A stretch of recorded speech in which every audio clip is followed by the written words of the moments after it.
آپ نے نبی کی زندگی پڑھو اللہ کے واسطے کہ آپ نے گھر کیسے چلائے، کھانے کو کچھ نہیں اور بیویاں خوش ہیں، سلوک تھا نا، کھانے کو کچھ نہیں ہے، 2 مہینے چولہا نہیں جلتا ہے، لیکن بیویوں کو ایسی محبت تھی کہ وہ قربان ہوتی جا رہی، اور یہ سب کچھ دے کر گھروں میں آگ ہے، اس لیے کہ بول ٹھیک نہیں، نہ خامد کا بول ٹھیک ہے نہ بیوی کا بول ٹھیک ہے، اور عام طور پر زیادتی چونکہ مردوں کی طرف سے ہوتی، کبھی عورتوں کی طرف سے بھی ہوتی، میں تو دونوں کے لیے بات کر رہا ہوں۔ اس زبان کو میٹھا کرنا سیکھ لو، اگر اپنے گھروں کو چین سے سکھ سے بھرنا چاہتے ہو تو چیزوں سے نہیں آئے گا، تمہارے سلوک سے، بیہیویئر سے آئے گا۔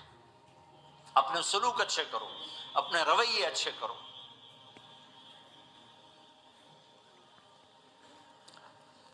مسجد نبوی میں حبشہ کے لوگ، ایتھوپیا، وہ کر رہے تھے چھوٹے چھوٹے خنجر، اس کے ساتھ نا وہ رقص کر رہے تھے، تو حضرت عائشہ کے کان میں آواز پڑے گا، یا رسول اللہ میں نے دیکھنا ہے۔ تو کوئی ہمارے جیسا ہوتا کہتا تو لایا نہیں کرتی، فضول کام دیکھتی، تو نبی کی بیوی کو چل بیٹھ قرآن پڑھ، چل مصلی پہ بیٹھ جا، چل تسبیح پڑھ۔ تجھے خیال کیسے آیا، دنیا میں دین مٹ رہا ہے، تمہیں خیال کیسے آیا کہ تو تماشا دیکھتی ہے؟ آپ نے کہا آؤ دیکھتے ہیں۔ خود آپ دروازے میں کھڑے ہو گئے اور عائشہ کو پیچھے کھڑا کر لیا۔ تو عائشہ رضی اللہ فرماتی میں آپ کے پردے میں کھڑی ہو کر میں دیکھتی رہی یہاں تک کہ آپ تھک گئے، ہمارے نبی تھک گئے، اور تھک کے نا کبھی یوں ہو جاتے،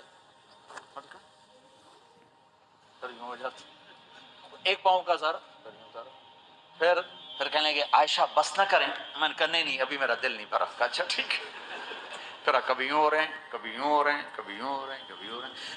حضرت عائشہ کہتی جب میں نے کہا بس، پھر آپ واپس آ گئے۔ یہ میرے نبی کی زندگی ہے۔ تم لان تان سے زندگی بنانا چاہتے ہو، ساس سسر بہو پر بیٹے سے بھی زیادہ حق جتانا چاہتے ہو۔ یہ عام معاشرے کی بات بتا رہا ہوں، بہت تباہی ہے۔ میں تو مسائل سن میں نے تو اب اس دفعہ یہ ارادہ ہے کہ اب میں فون چھوڑ دوں گا، نہیں رکھوں گا، کہ میرے اندر ہمت ہی نہیں رہی کہ میں گھروں کے مسائل، میرا کلیجہ پھٹنے کو ہو گیا۔ ایسے ظلم ہیں، ایسے ظلم ہیں، ہمارا سسرالی معاشرہ بڑا ظالم ہے، بڑا ظالم، 99.99% ظلم ہے۔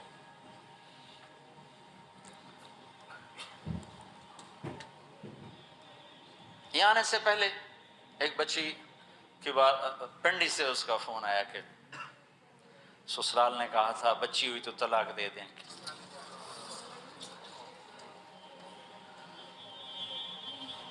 بچی ہو گئی، میں نے ہاتھ جوڑے، پاؤں پکڑے، میرا کیا قصور ہے، اللہ کی تقدیر ہے، طلاق دے دی، نکال دیا گھر سے۔ حج میں 2 بچے بچی ساتھ تھے ابھی میرے حج میں، تو وہ 22-23 سال کا بچہ تھا، اتنے سال کی بچی تھی، تو وہ میرے ساتھ حج میں اکٹھے تھے، تو ہم عرفات میں تھے، تو وہ بچہ میرے پاس آ گیا اور کہا جی بس مولانا میں اپنے گھر سے بڑا تنگ ہوں، اور میں نے فیصلہ کیا میں جاتے اپنی بیوی کو طلاق دے دوں گا۔ میں نے کہا شادی کتنا عرصہ؟ کہا 3 سال۔ میں نے کہا بیٹا ایسا نہ کرو، میں جب حج سے ہم واپس جائیں گے نا عزیزیہ میں، تو تم دونوں میاں بیوی میرے پاس آنا۔ تو ہم جب واپس گئے تو میں نے پہلے اس کی بچی کو بلایا، اور وہ خود ہی ملنے آ گئی کہ میرے کچھ مسائل ہیں۔ پھر اس نے بیچارے نے اپنا دکھڑا شروع کیا، تو کہا جی 1 سال بچہ نہیں ہوا تو میری ساس نے مجھے اتنا ذلیل کیا، سسرال نے، یہ تو بانجھ ہے، یہ تو بانجھ ہے، اس کا تو ہونا ہی نہیں ہے، اور اتنے تانے کہ میرے ماں باپ بھی رو رو برا حال، میرا رو رو برا حال۔ پھر آخر یہ ہوا کہ چلو میڈیکلی دیکھا جائے، ٹیسٹ کیا گیا تو فالٹ بچے میں نکلا، میں تو کلیئر تھی، تو پھر میری ساس کی ٹیپ بدل گئی، تو تقدیر ہے، تقدیر میں لکھا تھا ایسے ہی، تقدیر ہے، تقدیر ہے، اب تقدیر آ گئی، اللہ کی رضا پہ پہلے اس کو ذلیل کیا ہوا تھا، اور جب بیٹے میں فالٹ نکلا تو اب یہ تو تقدیر ہے، تو اللہ کی رضا پہ راضی ہو جائے۔ چھوٹے چھوٹے مسائل۔ جب میں نے تھوڑی سی ان سے سٹنگ کی تو ابھی میں اس سے فون سے ان ٹچ ہوں کہ کہیں یہ پھر بے وقوفی نہ کر بیٹھے۔ کہا مولانا ہمارا گھر سکھی ہو گیا پر ماں باپ دونوں ناراض ہو گئے۔ میں نے ان کی ناراضگی کی فکر نہ کر، انہیں راضی کرنا تیرے ذمے، تیری بیوی کے ذمے نہیں ہے، تو اپنا حسن سلوک باقی رکھ۔ اس حد تک یہ ہمارے گھروں میں جو نہ جاننے کی وجہ سے دیکھو تمہارے یہاں ٹریفک کا سسٹم کتنا اچھا ہے، 10,000 گاڑیاں چل رہی ہوں، ٹریفک بلاک نہیں ہوتی، چل رہی ہوتی، چونکہ ہر آدمی اپنی لائن میں چل رہا ہے۔ اور ہمارے پاکستان میں 10 گاڑیاں کٹھی ہو کے سر پھنسا کے کھڑی ہو جاتی ہیں، ساری رات کھلوتے رہتے ہیں، راہ نہیں دیتے، کھلوتے ہیں کئی دفعہ، او تو ہٹ، او تو ہٹ، او تو پیچھے ہو، تو پیچھے ہو، 200 گاڑیاں ادھر، 200 ادھر۔ یہ چونکہ میں روز سڑکوں پہ چلتا ہوں، روز یہ تماشا دیکھتا ہوں۔ اگر تم اپنی لائن میں رہو تو کوئی فساد ہی نہیں، جب تم اپنا بیریئر کراس کرتے ہو پھر فساد شروع ہو جاتا ہے۔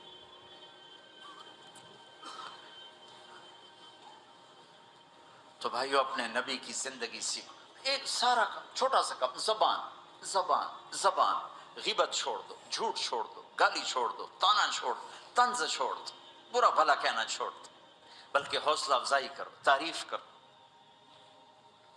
ایک ہماری دھوبن تھی ماسی شریفہ، مرحوم 85 میں فوت ہوئی، سن 85، بہت لڑاکی تھی۔ تو آگے ایک دن میری بہن کے پاس کہنے لگی بی بی میری نوہ میرے نال بڑا لڑتی آپ تھی، میں نے کوئی تویز دے ساریا میری نوکر بن جائے۔ تو میری بہن نے ایسے نا ایک کاغذ پر نا وہ کوئی لکیریں لگا کے تو ایسے بالکل رول کر کے کہا کہ ماسی شریفہ جب تیری لڑائی شروع ہو نا تو نے یہ تعویذ یہاں رکھنا ہے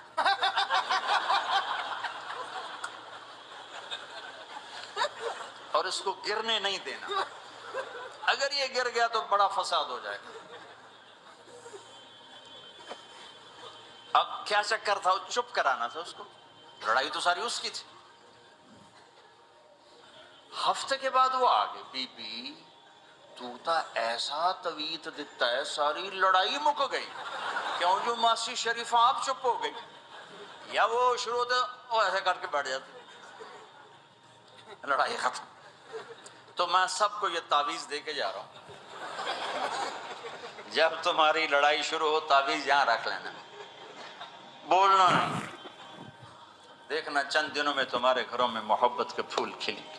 یہاں بہت زیادہ طلاق بڑھ چکی ہے، تھوڑے دنوں میں طلاق جو ایک دوسرے کی برداشت نہیں ہے۔ یہ میرے نبی کی زندگی ہے، برداشت کرو۔